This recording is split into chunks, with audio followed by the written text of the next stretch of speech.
नमस्कार.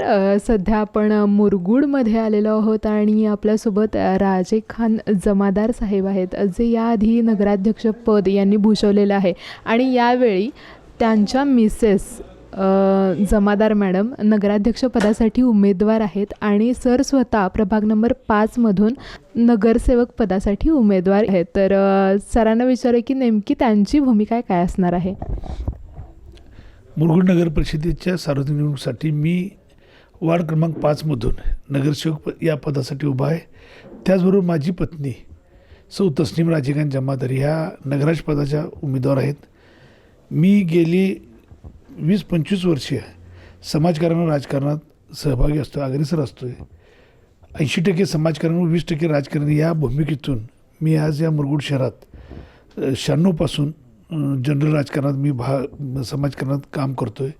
हे करत असताना मी आजपर्यंत मुरगुड शहरात श्रावणबाळच्या जवळजवळ 1400 पेन्शन चालू केल्या, हजारो लोकांची ऑपरेशन केली, शेकडो मुलांना मी नोकरी लावायचं म्हणजे त्यांच्या हातांना काम द्यायचं काम केलं.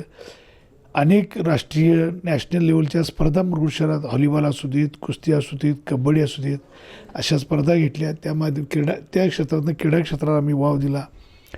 आणि ज्या 96पासून मी नगर शिकून काम करत असताना मुरगुड शहराचे सगळे जे गंभीर प्रश्न होते त्याची मला जाण आहे, अभ्यास आहे.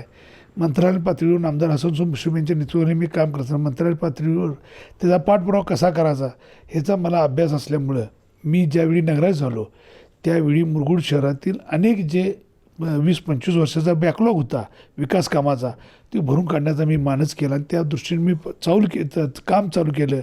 मी ज्यावेळी पहिल्यांदा नगराध्यक्ष झालो त्यावेळी मुरगुड नगर परिषद पहिल्यांदा मी भगवा फडकवायचं काम केला, भगवा झेंडा.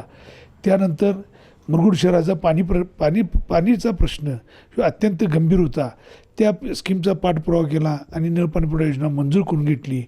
त्याचबरोबर मुरगुड शहराचं अंबाबाई मंदिर हे 13 वर्ष जे आज आमच्या गावची माहीव होत नव्हती, 13 वर्ष आमच्या आई अंबाबाईचं छत नव्हतं, ते जे पेंडिंग काम होतं त्याचा पाठलाग केला. त्याला नगरपालिका फंडातून व आमदार हसन मुश्रीफ यांच्या माध्यमातून यात्रास्थळातून पर्यटन विकासमधून जवळजवळ 2-2.5 कोटी रुपयाचा निधी आणला आणि ते मंदिर पूर्ण केलं. हे माझ्या आयुष्यातलं फार मोठं काम केलं. त्याचबरोबर मुरगुड शहरात शिवाजी महाराजांचा अर्धपुतळा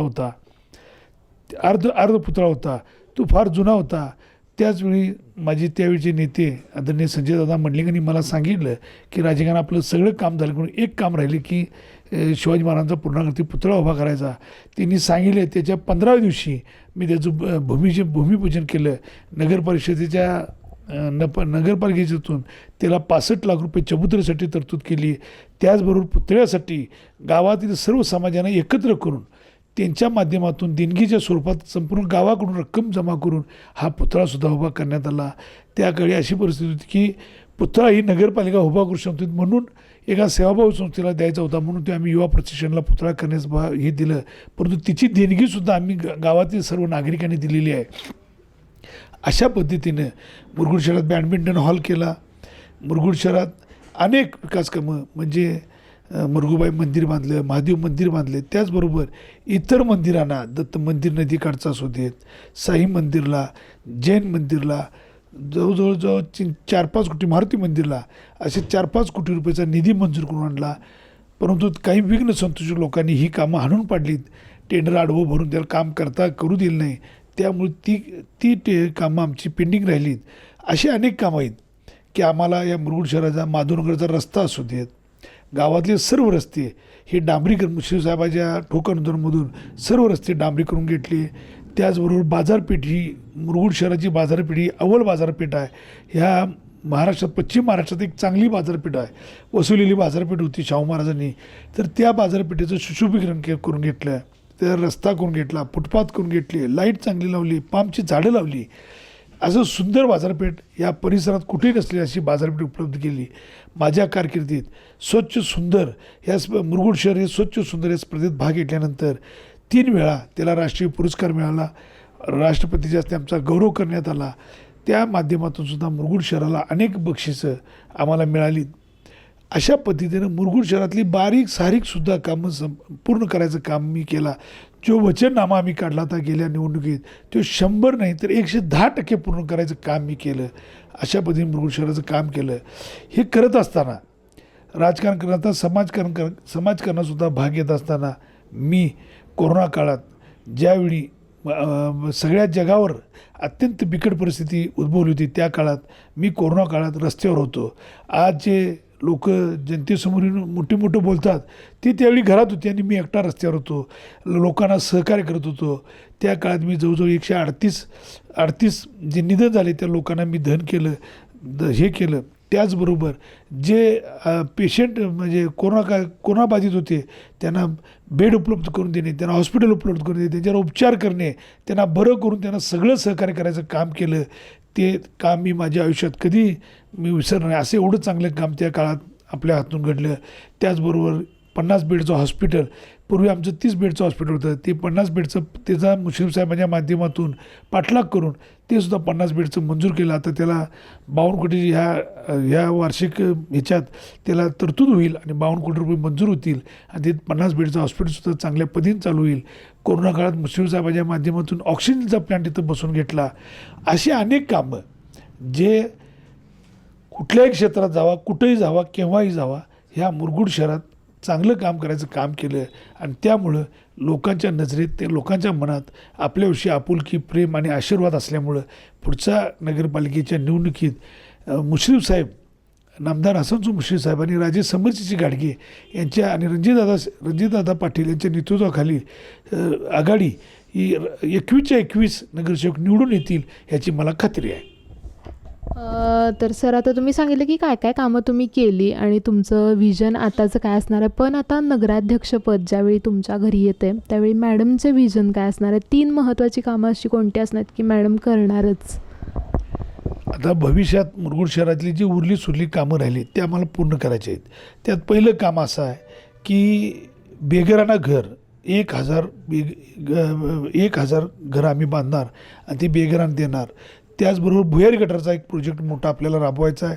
शाहू फुले आंबेडकरांचे पुतळे, आमच्या या थोर पुरुषांचे पुतळे आपल्या इथं नाहीत, संभाजी महाराजांचा पुतळा नाही, ते बसवायचे आहेत. त्याचबरोबर शिवसृष्टी म्हणजे मुरगुडाचं पर्यटन वाढावं, मुरगुड्यात पर्यटकांची वर्दळ वाढावी यासाठी शिवसृष्टी आणि अम्युजमेंट पार्क करायचा आहे. त्याचबरोबर गाव तलाव सुशोभित करायचा आहे. ही असे महत्त्वाचे मुद्दे घेऊन आम्ही जनतेसमोर जातो आहे. त्याचबरोबर त्यांची कुठलीही कामं असतील, कोणतंही असेल, एक आदर्श गाव, स्वच्छ सुंदर आणि आदर्श गाव, जेणेकरून ह्या पंचक्रोशीतली लोक हे मुरगुड शहर बघा येतील अशा पद्धतीचं काम आम्हाला करायचं आहे. सर, आता ज्यावेळी तुम्ही उमेदवार आहात नगरसेवक पदासाठी प्रभाग क्रमांक 5मधून आणि मॅडम नगराध्यक्ष पदासाठी उमेदवार आहेत, तर असाही लोकांचा गैरसमज झाला आहे की आता सत्ता जर एकतर्फी झाली तर तुम्ही याच्यावरती कशी भूमिका घ्याल तुम्ही? आज आम्ही दोघं उभारलो आहे, कारण महिला आरक्षण पडल्यामुळे माझी पत्नी यावेळीच वर उभारली नगराध्यक्षपदासाठी आणि मला वार्डातून उभारायची पळाली. तर याही पूर्वी आज जे माझे विरोधक आहेत प्रवीणसिंह पाटील ते आणि त्यांचे बंधू अजित पाटील, ही दोघं नगरसेवक म्हणून निवडून आले आणि दोघंही काम करत होती. त्यामुळं ते आम्हाला तो नियम लागू नाही, त्यापूर्वी तिने केलेला आहे, त्यामुळे आम्हाला लागू झाला. सर, आता आपण म्हणतो ना की एकाच घरात ज्यावेळी आता सत्ता येईल आणि तुम्ही निवडून आलात, तुम्हाला दोघांनाही संधी मिळाली, तर मग तुमच्या दोघांचे विचार एखाद्या निर्णयावरती वेगळे वेगळे विचार झाले तर त्याच्यावरती तुमची भूमिका काय असेल? आमच्या मुरगुड शहराच्या नगरपालिकेच्या राजकारणात आमची सत्ता आल्यास तर ह्या निवडणुकीत आम्ही सगळे आमचे विजयी म्हणजे 21च्या 21 विजयी होतीलच. हे झाले तर आम्ही नामदार हसनसो मुश्रीफ, राजे समरजी गाडगे आणि रणजितदादा पाटील यांच्या नेतृत्वाखाली ही आघाडी केलेली आहे. आपल्या कुठल्याही कामाचं असू देत, कुठल्या नगरपालिकेच्या बाबतीत निर्णय घ्यायचा तर या तिघा नेत्यांच्या आदेशानुसारच काम केलं जाईल. माझा किंवा आमच्या नगराध्यक्षपदाचे म्हणजे तस्लीम जमादार यांचा काही त्यात येणार नाही, नेत्यांच्या आदेशानुसार काम केलं जाईल. सर, आता लक्षवेधी ठरते कागल, कारण की कागलमध्ये युती झाली आहे समरजितसिंह घाटगे साहेब आणि मुश्रीफ साहेबांची, तर त्या युतीबद्दल तुमचं मत काय आहे, तुमचं म्हणणं काय आहे? खरंच एक चांगला निर्णय दोघांनी घेतला, कारण या कागल तालुका हे राजकीय विद्यापीठ ओळखलं जातं आहे. कागल तालुक्यात राजकारणात अनेकदा अशा हाणामाऱ्या झाल्या, कार्यकर्त्यांचं नुकसान झालं. आणि प्रचंड संघर्ष बघायला मिळाला आहे कागल तालुक्याच्या राजकारणात. गेल्या 11 वर्ष दोघांनीसुद्धा प्रचंड संघर्ष केला. टीका टिप्पणी होत गेली एकमेकाच्यावर आणि कार्यकर्त्यांचीसुद्धा डोकी फुटलीत. अनेक गावात हाणामाऱ्या झाल्या. हा निर्णय घेतला तो चांगला निर्णय झाला. मला तर व्यक्तिगत असं वाटतं की कागलच्या जनतेच्या हितासाठी, कागलच्या लोकांच्यासाठी आणि विकासासाठी ही दोघं मातबर नेते आहेत. दोघांचंही काम त्या क्षेत्रात चांगलं आहे. मुश्रीफ साहेबांनी मंत्रिमंडळाचं काम केलं, मंत्रालयापर्यंत त्याची दाव आहे. राष्ट्रवादीचे ते नेते आहेत. अजितदादांच्या माध्यमातून कागल तालुक्याचा प्रचंड विकास केला. त्याचबरोबर राजे समरजी गाडगे ज्यावेळी भाजपमध्ये होते, आदरणीय फडणवीस साहेबांच्या संपर्कात होते, त्यावेळी फडणवीस त्यांचे चांगले मित्र असल्यामुळे त्यांनीसुद्धा कागल तालुक्यात निधी आणून त्यांनीसुद्धा चांगला विकास करायचं काम केला.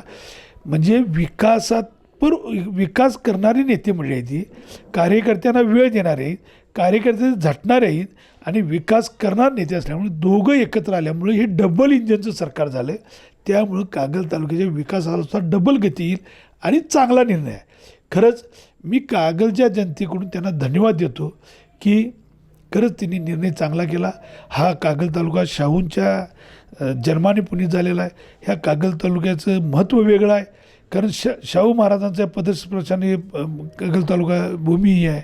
त्यामुळं अशा या समतेचा नारा देणाऱ्या तालुक्यात दोघांनी एकत्र आल्यामुळं खरंच सगळ्यांना त्याचा आदर्श घ्यावा लागेल. राज्यातसुद्धा त्याचा आदर्श चांगला संदेश चांगला गेला असं मला वाटतं.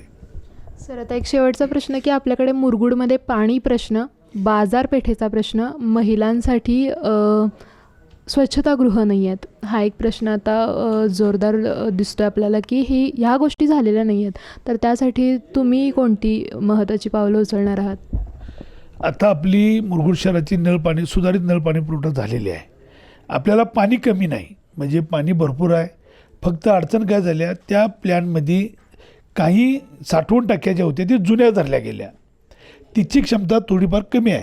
मग आता इथं कापशी रोडची टाकी आहे ती 1 लाख लिटरची आहे. तिची क्षमता वाढवून ती 3 लाख लिटरची केली आणि परत गावभागात आणि एखादी टाकी धरली किंवा वरच्या माळ रवानावर एखादी टाकी धरली तर निश्चित ही जी नळपाणी योजनेतून पाणी पुरवठा योग्य आणि व्यवस्थित होईल.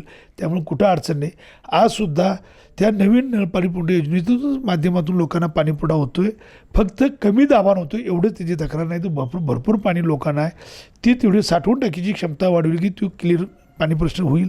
बाजारपेठसुद्धा आता अतिसुंदर बाजारपेठ आहे. जनावरांचा बाजाराची अडचण आहे, तो सुद्धा आम्ही अद्ययावत बाजारपेठ करणार आहे. मच्छी मार्केट आणि मटण मार्केट हे सुद्धा अद्ययावत करणार आहे. आणि बाजारपेठेतसुद्धा ज्या प्रकारे शिमल्याला सिटी मॉल रोड आहे त्या पद्धतीने इथलीसुद्धा बाजारपेठ अद्ययावत करायची, मॉल रोड टाईप करायची, जेणेकरून संध्याकाळी लोक फिरायला येतील, तिथं बसतील, काहीतरी खातील, काहीतरी खरेदी करतील आणि या मुरगुडातल्या लोकांची आर्थिक सुबत्ता वाढेल. त्यासाठी आम्ही प्रयत्न करणार. तर आज आपण आलेलो जमादार सरांना भेटायला. नगराध्यक्षपद आणि नगरसेवक पद ज्यावेळी त्यांच्या एकाच घरात येईल त्यावेळी त्यांचे नेमके व्हिजन काय काय असणार आहेत हे जाणून घेण्याचा प्रयत्न केला. कॅमेरामॅन केतनसह मी सई कुलकर्णी.